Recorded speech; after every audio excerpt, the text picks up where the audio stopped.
Chapter 15, the Forest Transfer Act of 1905. On February 1, 1905, Congress transferred the administration of the federal forest reserves from the Department of Interior's General Land Office to the Department of Agriculture's Bureau of Forestry.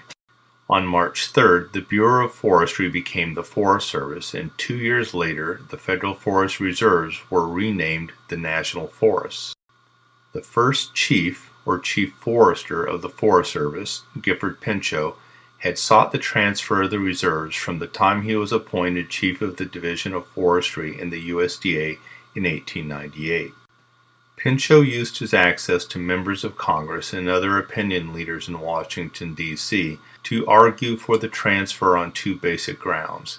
First, the General Land Office was staffed by political appointees who lacked the training in forestry required to manage forest reserves on a scientific basis, and second, the centralization of the General Land Office resulted in long delays in granting lumbering, mining, and grazing permits to local reserve users.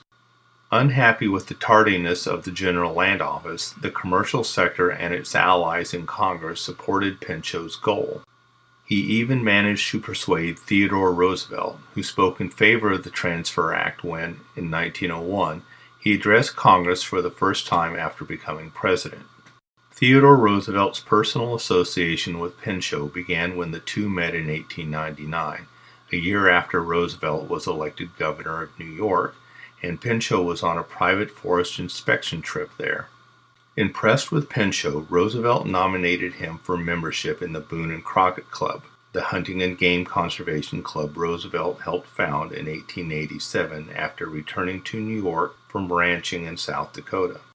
After 2 years as governor, Roosevelt was elected vice president in 1900 and unexpectedly became president after the assassination of President William McKinley. A lasting legacy of his administration was federal activity in natural resource conservation, a policy reflecting Roosevelt's personal love of wilderness and nature combined with his political agenda of seeking to manage public natural resources for the common good. The influence of Pinchot in shaping the policy of Roosevelt's administration on conservation issues is attributed to their close personal relationship. Pinchot was Roosevelt's frequent exercise companion during the White House years, accompanying him on horseback rides and acting as his bodyguard when the president eluded his Secret Service agents during their private escapades, which included swimming in Rock Creek. Pinchot not only had a personal bond with Roosevelt, but also served as his advisor on conservation policy. It is this dual linkage that enabled Pinchot to enjoy a level of influence far beyond that of his station as head of a minor government bureau in Washington, D.C. Pinchot convinced Roosevelt as early as 1901 that the transfer of the federal forest reserves to the Department of Agriculture would ensure their more efficient management. It may be that this position of Pinchot's is rooted in two beliefs he held: the logic of placing the reserves under the control of trained foresters in the USDA, and his awareness that political support for government-managed reserves would exist only if the reserves were open to use. Prior to 1905, then, Pinchot was speaking against proposals made by wildlife groups, including the Boone and Crockett Club, that game preserves be set aside in the existing federal forest reserves, a move opposed by Western livestock owners who wanted access for their herds to forage on the reserves. Pinchot further gained favor with livestock interests by his advocating controlled grazing on the reserves at a time when the Secretary of Interior refused grazing permits. Fear of erosion and other problems caused by overgrazing had led the Secretary of the Interior to ban grazing from 1898 to 1901. User access to reserves was a realistic policy stemming from the long-held tradition that public domain natural resources existed for the benefit of the local residents who needed them. Division R, or Forestry, of the General Land Office in 1901 provided for free use of timber and stone, allowing settlers, miners, residents, and prospectors the right to remove $100 worth of timber yearly from the reserves. The wood was to be used for firewood, fencing, building, mining, and other domestic purposes.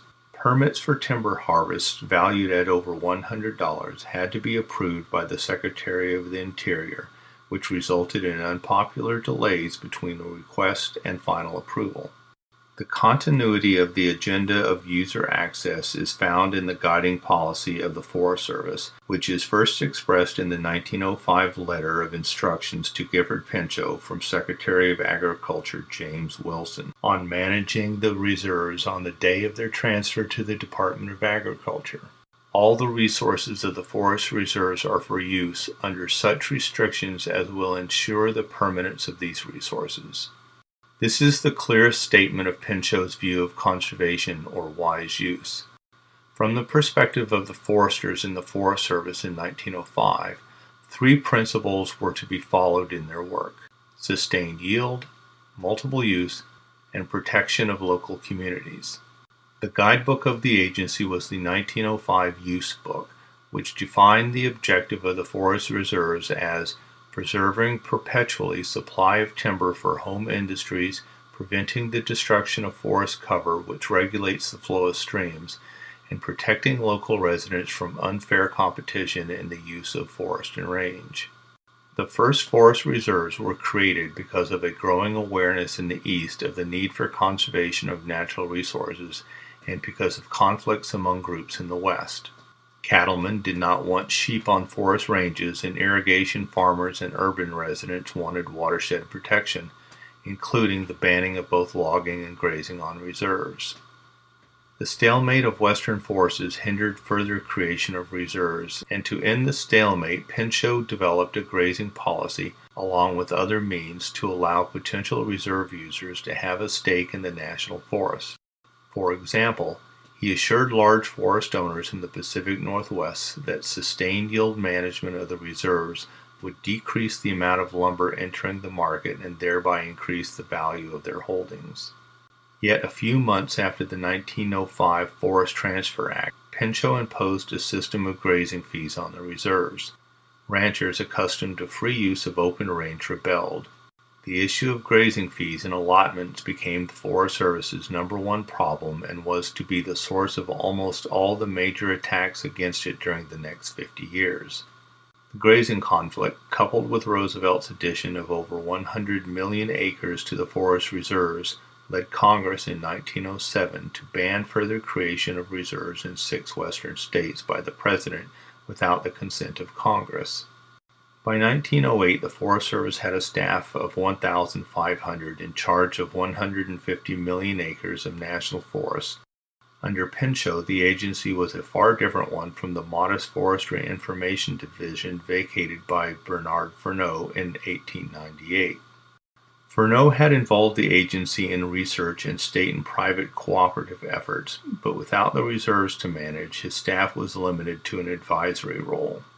The transfer of the reserves gave Pinchot's staff the opportunity to practice forestry on the national forests.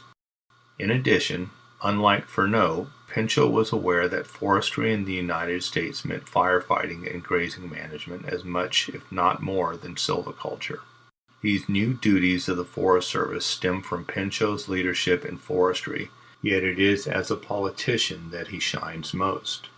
To him goes most of the credit for the expansion of the reserves under Roosevelt and, most importantly, the 1905 transfer of the federal forest reserves to the Department of Agriculture.